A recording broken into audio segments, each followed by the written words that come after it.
Hey, what is going on, guys? Worst Trends here. Greg Heffley's funny, right? I want to start off this video by apologizing for my last Wimpy Kid video. I literally had no plan for that thing. I just sat down and started talking, and it still got more views than my water video.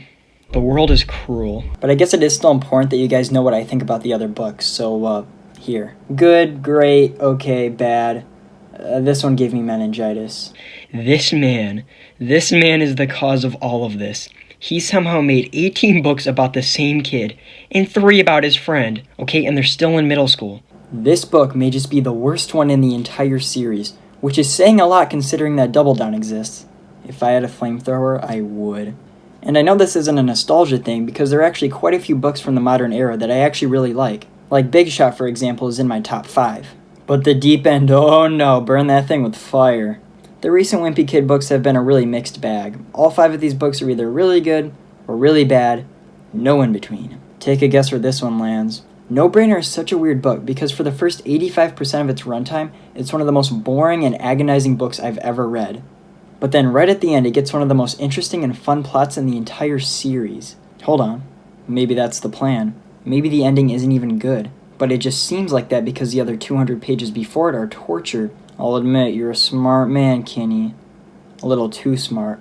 Why does Amulet keep letting you make these? You can't keep getting away with it! This video is probably going to be really short just because nothing happens in this book. But I guess that was his plan all along. You can't criticize his book if there is no book. The whole plot of this book is that Greg's school is really terrible at teaching kids and it's like really disgusting and stuff.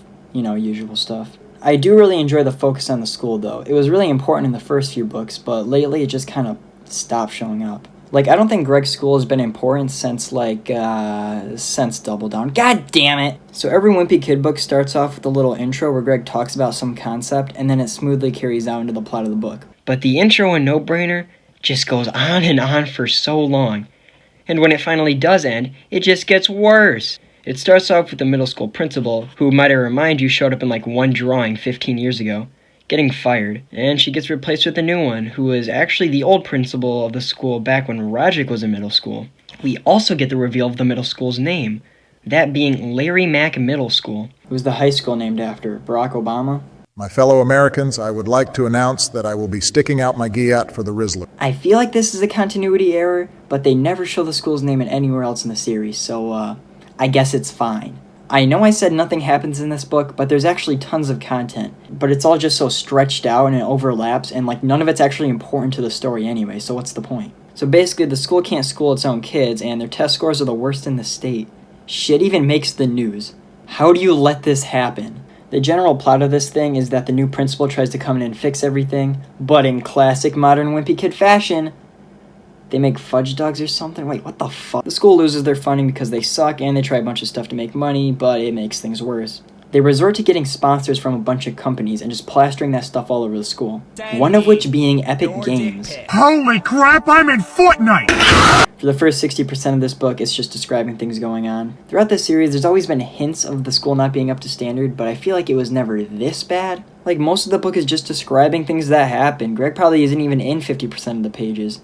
It just goes on and on about how the school lost funding. Oh, and now they're renting out classrooms. Oh, and now they're getting sponsors. Oh, they're committing felonies. But things finally get interesting about 130 pages in. I wish I was joking. When Greg's family goes to an auction to raise money for the school, Greg's mom ends up spending the money equivalent to a new car to get Greg to be principal for the day, which he does. So basically, Greg is just the principal for an entire day. Like, he has to do all the work and everything. This isn't some kiddie game of pretend. This is real life, Greg. Get used to it. Oh, never mind, he's been in middle school for 5 years. Don't get me wrong, this whole bit is really idiotic. Like, the teachers act like literal preschoolers. But at least I felt something. Wait a minute. Where is Vice Principal Roy? You know, in a time where the principal is a literal child, you'd think he'd maybe step up and do something? But no, he's not even in this book. Why? He was really important in the golden age of the series and Double Down. Son of a bitch! Finally, after what felt like years, the book finally gets interesting. The school wasn't able to get their test scores up, so the entire middle school closes down. And the kids are split up between 2 different schools, one being a fancy modern rich school, and the other being Slacksville. Oh my god, those were the guys from Big Shot!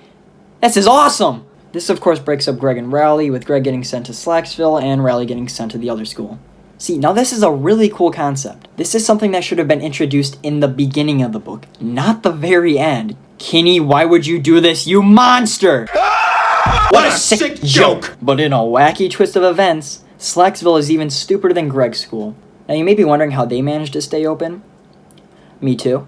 These guys can't even tell the time, let alone write 18 novels. To be honest though, everything from this point onward is actually really good.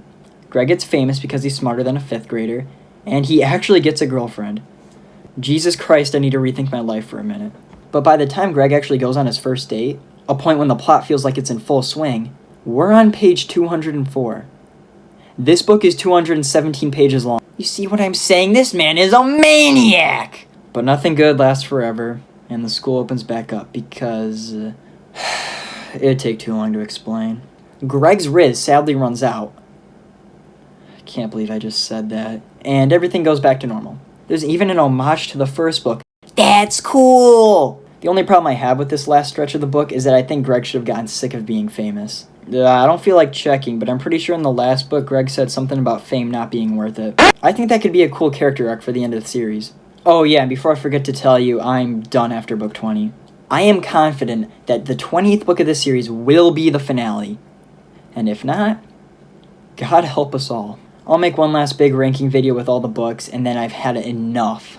All in all, this book blows. Its runtime is filled with boring, repetitive storytelling, where the main character takes a back seat to flamin' hot Cheetos. What the fuck? But even though 90% of this book made me want to commit arson, the ending really picked it up, which makes this book slightly better than Double Down. Yes! Yes, I hate you! I hate you!